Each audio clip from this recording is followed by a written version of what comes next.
no matter the presentation you're given, no matter the presentation, it doesn't matter if you are asked to talk about insects or talk about mosquitoes or talk about third world Africa or talk about climate or talk about the weather. I mean, what could be more boring?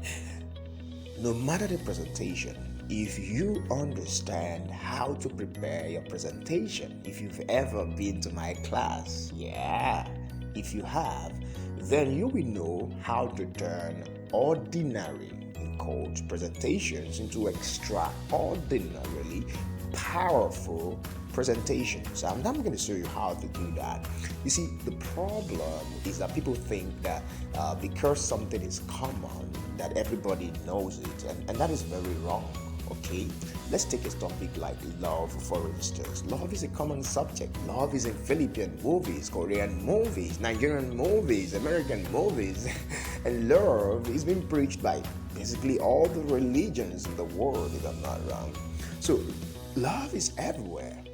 But when you want to talk about love, the last thing you want to do is, of course, to define love. You don't want to define love. What you want to do is to talk about love in such a way that people have never heard about it. Now, that is what we call deeper level research. So what I would do if I'm were to talk about love that I know would blow people's mind off is probably to study the concept of love in different continents. Yes, I could study how people love in Puerto Rico, and then study how people love in Brazil, and then study how people love in Africa, probably study how people love or the general concept of love in the US or UK. And then I could bring these ideas together. I'm sure I'm going to see some differences and maybe a little similarity.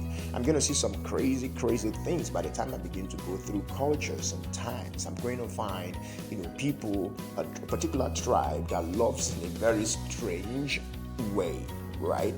And then when I bring this into a conversation, it doesn't matter how many times you've heard about love or whatever, you're going to pay attention. You're going to pay attention because for the first time, someone is beginning to give you a broader perspective on love. And what if I begin to explain that love is a cultural thing, that in fact the way you are loving right now might not just be the right way, it's just the way that you were taught, it's just the way that was handed over to you. How much difference would that make in your listening to me?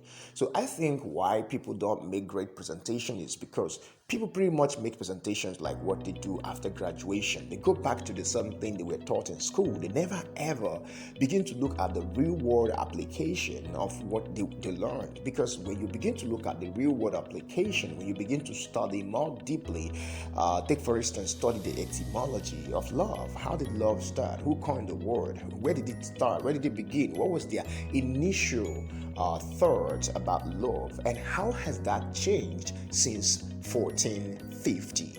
By the time you begin to study the cultural differences and the historical trends and changes and dynamics of love, trust me, by the time you hold the mic and you're talking about love, people are going to be going crazy because for the first time, it's like someone is taking this love thing so seriously. So they're going to be surprised, like, wow, I have never heard someone talk about love this way. That is what you do to spice up your presentation. Go deeper. I want you to touch yourself and say, hey, go deeper. Come on, do it. Yeah. They don't call me Dr. Miki for nothing, all right? So I know what I'm telling you. I've been doing this for more than 9 years professionally, not like some guy that Google stuffs and tells you. You've got to learn to study deeper. When you study deeper, you find uncommon trends, uncommon patterns that could forge powerful communications, powerful ideas that you could share with any audience and blow their minds away. Would you like to blow people's mind away this week, next month? Then hire me to work with you or attend any of my schools near your state, and let's get connected. Thank you so much for listening. My name is Dr. Miki, and I look forward to working with you. Bye for now.